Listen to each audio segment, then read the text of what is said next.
জগৎবাসীদেরকে জানিয়ে দেন আল্লাহর ফয়সালা হলো দুইটা। এক নাম্বার ফয়সালা হলো আপনার উম্মতদেরকে জানিয়ে দেন আপনার উম্মত যেন আমি আল্লাহর ইবাদত করি। জোরে জোরে কই সুবহানাল্লাহ। ইবাদত করতে হবে কার? আল্লাহর। ঠিক কিনা? ইবাদত করিব আমরা আল্লাহ তাআলার। ঠিক কিনা? আল্লাহ ছাড়া অন্য কারো ইবাদত করা যাবে না। ঠিক কিনা? আল্লাহ রাব্বুল আলামিন পবিত্র কোরআনুল কারীমের মধ্যে ঘোষণা করে বিসমিল্লাহির রহমানির রহিম ওয়া মা খালাকুতুল জিন্নি ওয়াল ইনসা ইল্লা লিয়াবুদুন। আল্লাহু আকবার। আল্লাহ রাব্বুল আলামিন বলেন আমি মানুষ এবং জিন জাতিকে শুধু আমি আল্লাহর ইবাদতের জন্য বানাইছি। আমি আল্লাহ অন্য কোনো কারণে আমি মানুষ এবং জিন জাতি বানাই নাই। আল্লাহু আকবার। এখন আল্লাহর ইবাদত যদি আল্লাহর বান্দারা না করে আমার আল্লাহ খুশি না বেজার? জোরে বলেন খুশি না বেজার? আল্লাহর বান্দারা যদি আল্লাহর ইবাদত থেকে গাফিল হয়ে যায়, আল্লাহর বান্দারা যদি আল্লাহর ইবাদত না করে আমার আল্লাহ ওই বান্দার প্রতি সন্তুষ্ট না। ঠিক কিনা? তাহলে ইবাদত করতে হবে কার? জোরে বলেন কার? এখন ইবাদত করবেন কেমনে কইরা? শুধু নামাজি কি আল্লাহর ইবাদত? হ্যাঁ, শুধু নামাজি আল্লাহর ইবাদত, শুধু হাজি আল্লাহর ইবাদত না, শুধু রোজা আল্লাহর ইবাদত না। মুফাসসিরিনে কেরাম বলে as-সালাতু জুজুম মিনাল ইবাদা, আল-হজ্জু জুজুম মিনাল ইবাদা, as-সাওমু জুজুম মিনাল ইবাদা। শুধু নামাজ রোজা হজ যাকাত এইগুলো আল্লাহর ইবাদত না। নামাজ রোজা হজ যাকাত বাজার গো তাসবিহ তাহলিল জিকির আজকার সব সময় সত্য কথা বলা। ঠিক কিনা? মিথ্যা থেকে বিরত থাকা, আল্লাহ রাব্বুল আলামিন যে আদেশ দিয়েছে সেই আদেশগুলো পালন করা। ঠিক কিনা? আর যার থেকে নিষেধ করেছে ওই দিক থেকে বেঁচে থাকার নামই হলো আল্লাহর ইবাদত। জোরে জোরে কই সুবহানাল্লাহ। এখন দেখা যায় বাজান আমরা আল্লাহর ইবাদত করি, নামাজও পড়ি, আবার মিথ্যা কথাও বলি। ঠিক কিনা?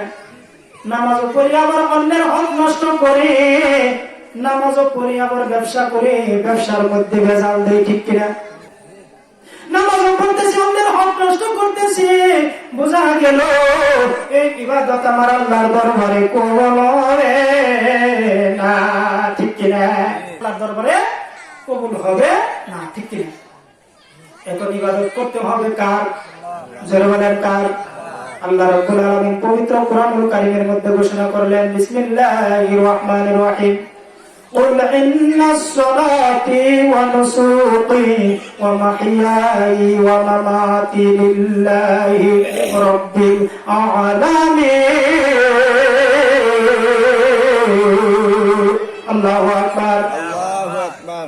আল্লাহ রাব্বুল আলামিন বললেন নবী গো ওগো রাহমাতুল লিল আলামিন জগৎবাসীদেরকে জানিয়ে দেন আপনার উম্মতদেরকে জানিয়ে দেয় আপনার উম্মত নামাজ রোজা হজ যাকাত যাই কিছু করুক না কেন কার জন্য হতে হবে? জোরে বলেন কার? আল্লাহর জন্য হতে হবে। বলেন নবী গো জগৎবাসীদেরকে জানিয়ে দেন ওই আমার বান্দা যেন আমি আল্লাহ ছাড়া অন্য কারো ইবাদত না করে ইবাদত করতে হবে কার? জোরে বলেন কার? জান্নাতে যাইবো ওই আশায়, হ্যাঁ জান্নাতে যাইব ওই আশা ইবাদত করলে আল্লাহর দরবারে ইবাদত কবুল হবে না। ঠিক কিনা? এই কারণে আল্লাহ বলিরা বলছে করি না বেহেশতের আশা করি না দোজখের, আমি শুধু চাই তোমারে।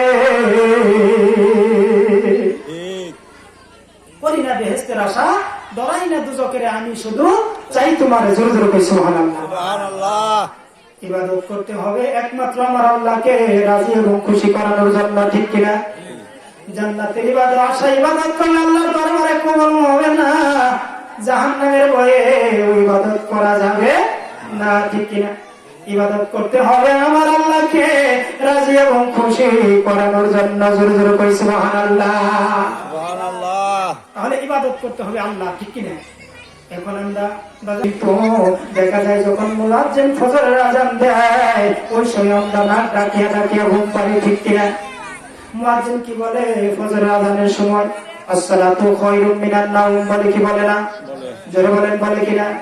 এটার অর্থ হলো উঠো মুমিন মুসলমান, ঘুম হইতে নামাজ ভালো, ঠিক কিনা? তাই কবি কত সুন্দর সুন্দর করে বলছেন, আমার সাথে পারলে বলতে পারেন, বলেন আজান শোনে যারা ঘুমায়, আজান শোনে যারা ঘুমায় বিছানায়,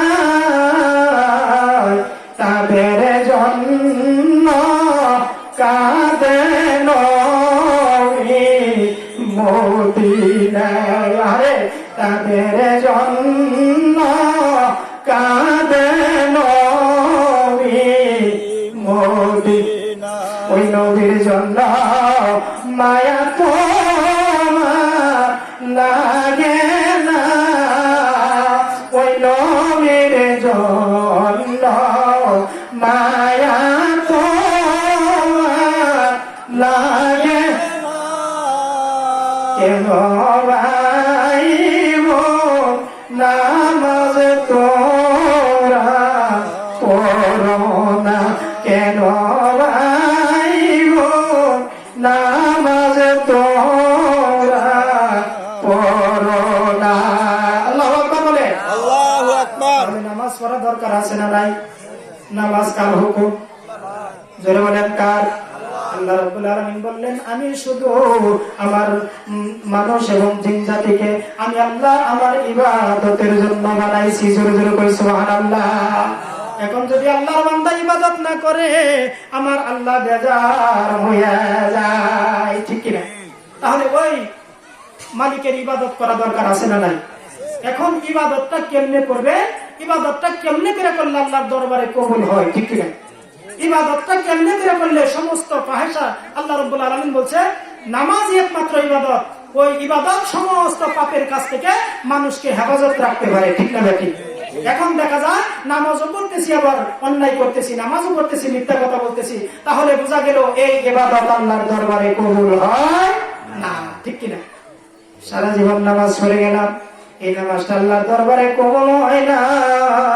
এই কারণে বাজার আমরা ইবাদত করতেছি আবার পাপের কাজ করতেছি, এই ইবাদত গুলো বোঝা গেল আমার আল্লাহর দরবারে কবুল হয় না।